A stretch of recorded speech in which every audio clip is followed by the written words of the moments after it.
Welcome to Democracy Now!, democracynow.org, The War and Peace Report. I'm Amy Goodman. It's primary day in Wisconsin. Polls suggest it could be a big day for underdogs as Democratic contender Bernie Sanders and Republican Ted Cruz have seen a surge in support in recent weeks in the Badger State. After Wisconsin, the next big state on the primary calendar is New York. On Monday, Hillary Clinton and Bernie Sanders agreed to hold a debate in Brooklyn ahead of the April 19th primary. It'll be April 14th. Meanwhile, the latest fundraising numbers show Sanders, who's won 5 of the last 6 contests, raised a record-setting $44 million in March. Clinton took in $29.5 million. In Republican news, the Huffington Post is reporting billionaire GOP donor Charles Koch is privately predicting House Speaker Paul Ryan could emerge from the Republican National Convention as the party's nominee if Donald Trump fails to win enough delegates. Chances of a brokered convention will increase if Ted Cruz wins today in Wisconsin, where the winner will receive most of the delegates. In a victory for voting rights, the Supreme Court has unanimously upheld the legal principle of one person, one vote.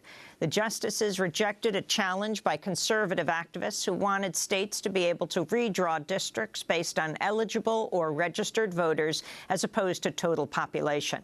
Such a move would have made many districts older, whiter, and more conservative.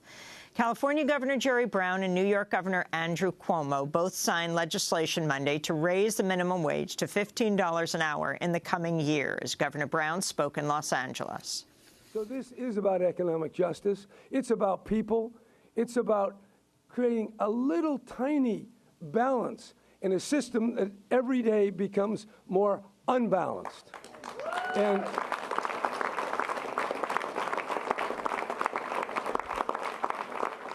there's a lot of anger going on in the presidential campaign, and it may have many sources, but one of the sources certainly is the way the average American is being treated by this particular economy.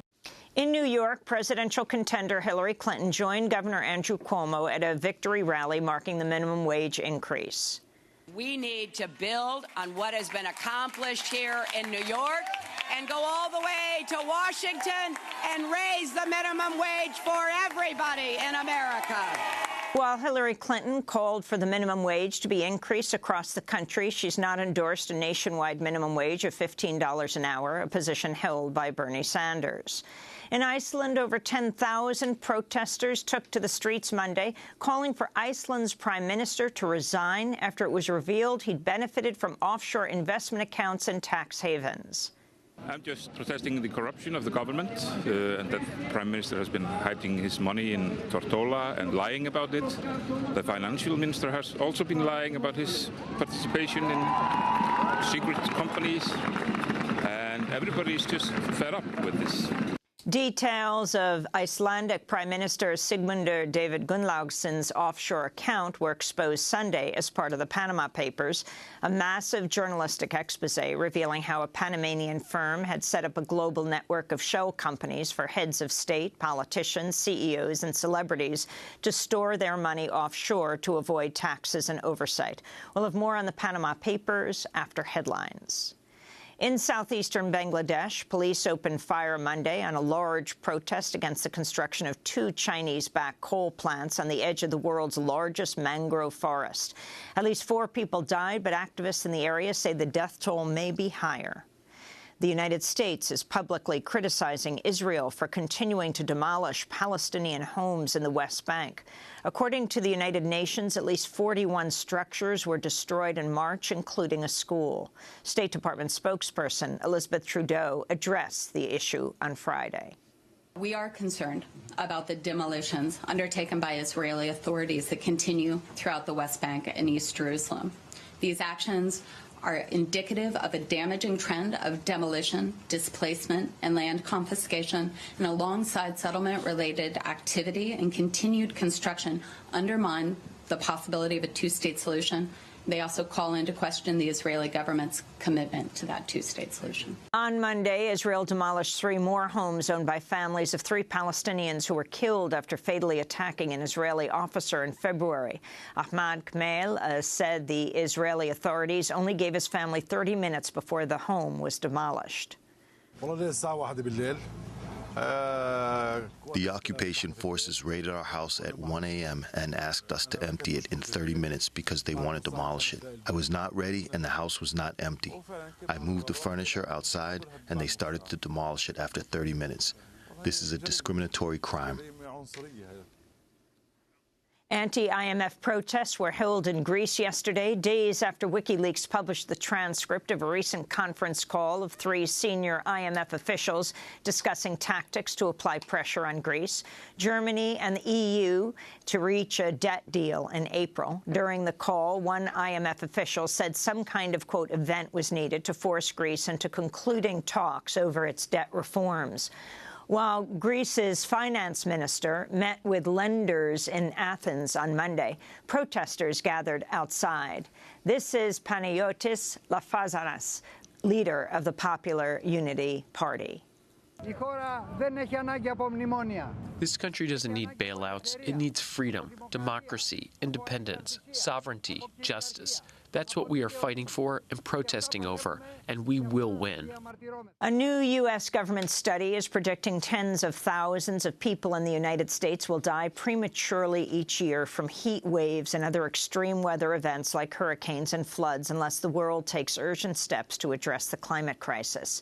John Holdren, Obama's senior science advisor, spoke Monday at the White House. The report projects that under middle-of-the-road emissions scenarios, we could see from thousands to tens of thousands additional heat-related deaths in the United States each summer. And the numbers are really very striking.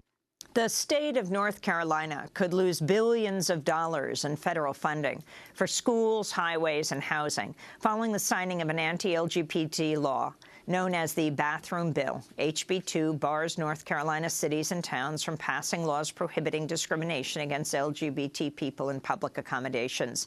The Departments of Education, Transportation, Labor, Housing and Urban Development, and Health and Human Services are all conducting reviews to determine if North Carolina is still eligible for federal funding.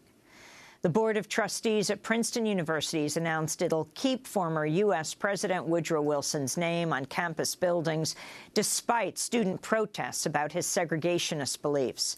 In November, students staged a 32-hour sit-in to protest racial injustice on campus. One of their key demands was the removal of Wilson's name from buildings, including the Woodrow Wilson School of Public and International Affairs.